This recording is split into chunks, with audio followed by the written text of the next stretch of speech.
ముందుగా అందరికీ శ్రీ శ్రీ కురుమూర్తి స్వామి బ్రహ్మోత్సవ శుభాకాంక్షలు. ఈరోజు ఎప్పుడెప్పుడు అని ఎదురు చూస్తున్న ఉద్దాల మహోత్సవం ఉదయం అంగరంగ వైభవంగా మొదలైంది. ఉదయం పల్లమారి గ్రామంలో స్వామివారికి పాదకాలకు సంబంధించిన చాట పూజ అక్కడ జరిపి చిన్న ఒడ్డెమానికి తీసుకురావడం జరిగింది. చిన్న ఒడ్డెమాన్ దగ్గర 2 గంటలకు కొన్ని వేల మంది, దాదాపు 2 లక్షల మంది భక్తులు అక్కడికి వచ్చినట్టారు. సో ఆ 2 లక్షల మంది భక్తుల సమక్షంలో స్వామివారి పాదకాలకు ఇక్కడ పూజ చేసిన తర్వాత అక్కడి నుంచి ఊరేగింపుగా ఇప్పుడు కురుమూర్తి స్వామి సన్నిధికి చేరుకోబోతా ఉన్నాయి స్వామివారి పాదకాలు. అదేవిధంగా ఈరోజు వర్షం అంటే ఉదయం నుంచి కూడా వాతావరణము మనం చూస్తూ ఉన్నాము. పెద్ద ఎత్తున ఎక్కడ వర్షం వస్తుందని చెప్పేసి నేను ఉదయం నుంచి టెన్షన్ పడతా ఉన్నా. కానీ ఆ భగవంతుని ఆశీస్సులతో వర్షం కూడా ఆగిందంటే ఆ భగవంతుని కురుమూర్తి స్వామి యొక్క మహిమ ఏ విధంగా ఉందో ఒక్కసారి ఆలోచన చేయాలి. సో ఈరోజు జాతరలో కూడా మీరు చూస్తూ ఉన్నారు. ఇప్పుడే నేను వస్తున్నప్పుడు ఫస్ట్ టైం చూస్తున్నా. అంటే నేను చిన్నప్పటి నుండి కూడా జాతరకు వచ్చినా కానీ ఇంత పబ్లిక్ ఎప్పుడు వచ్చినట్టు నాకు తెలియదు. కానీ ఇప్పుడు చూస్తూ ఉంటే వర్షాన్ని కూడా లెక్క చేయకుండా స్వామి దర్శనాని కోసం అని చెప్పేసి పెద్ద ఎత్తున భక్తులు ఇక్కడికి రావడం జరిగింది. సో తప్పకుండా ఇప్పుడే ఇంకొక 10-15 నిమిషాల్లో ఉద్దాల మహోత్సవానికి సంబంధించిన పాదుకలు కూడా ఇక్కడికి చేరుకోబోతూ ఉన్నాయి. సో జాతరలో కూడా అన్ని ఏర్పాట్లు కంప్లీట్ చేసినాము. పోలీస్ వ్యవస్థ కూడా పటిష్టంగా పనిచేస్తూ ఉంది. ఎక్కడ ఎలాంటి ఇబ్బందులు కలగకుండా ఇంటిగ్రేటెడ్ ఒకటి కంట్రోల్ రూమ్ ఏర్పాటు చేసేసి ప్రజలకు ఎలాంటి ఇబ్బందులు ఉన్నా కూడా తక్షణమే స్పందించాలని చెప్పేసి అధికార బృందం అంతా కూడా ఇక్కడ జాతరలో పర్యవేక్షణ చేస్తూ ఉన్నారు.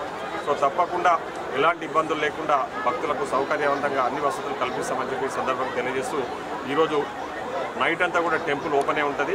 సో రేపు మార్నింగ్ వరకు కూడా పెద్ద ఎత్తున దాదాపు ఒక 2 నుంచి 3 లక్షల మంది భక్తులు దర్శనం చేసుకోవచ్చు అని చెప్పేసి మేము అంచనా వేస్తూ ఉన్నాం. సో దానికి సంబంధించిన ఏర్పాట్లను కూడా పూర్తి చేసినాము. కాబట్టి భక్తులందరూ కూడా పూర్తి స్థాయిలో సహకరించాలి. అదేవిధంగా ఈ కొన్ని అంటే లాస్ట్ టైం జాతరలో కొన్ని చిన్న చెదురుమదురు సంఘటనలు జరిగినాయి. అవి కూడా జరగకుండా పటిష్ట చర్యలు తీసుకోవాలని చెప్పేసి కూడా నేను అధికారులను ఆదేశించడం జరిగింది. సో ఆ విధంగా వాళ్ళందరూ కూడా అందరం కలిసికట్టుగా పనిచేస్తూ ఉన్నాం.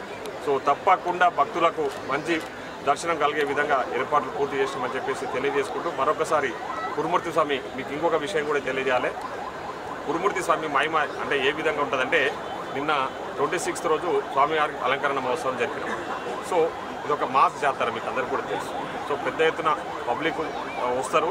అదేవిధంగా షాప్స్ కూడా చాలా పెద్ద ఎత్తున వస్తారు. కానీ స్వామివారికి అలంకరణ మహోత్సవం జరిగిన నుంచి స్వామివారి అలంకరణ తీసే వరకు కూడా ఈ ప్రాంతం అంతా కూడా ఒక్క ఈగ కూడా కనిపించకుండా ఇట్లా అంతే పరిశుభ్రంగా ఉంటుందంటే స్వామివారి యొక్క ఆశీస్సులు ఏ విధంగా ఉన్నాయో ఒకసారి ఆలోచన చేయాలి. సో ముఖ్యంగా నేను ఆ స్వామివారిని కురుమూర్తి స్వామివారిని కోరుతా ఉన్నది ఒకటే, ప్రజలందరూ కూడా సుఖ సంతోషాలతో ఆయురారోగ్యంతో ఉండాలని చెప్పేసి ముఖ్యంగా ఆ భగవంతుని ఆశీస్సులతో మా ప్రజాప్రభుత్వంలో గౌరవ ముఖ్యమంత్రి మన పాలమూరు ముద్దుబిడ్డ రేవంత్ రెడ్డి గారు పెద్ద ఎత్తున పాలన అందిస్తూ ఉన్నారు. ప్రజలకు ఇచ్చిన మాట నెరవేర్చుకుంటూ ముందుకు పోతా ఉన్నారు.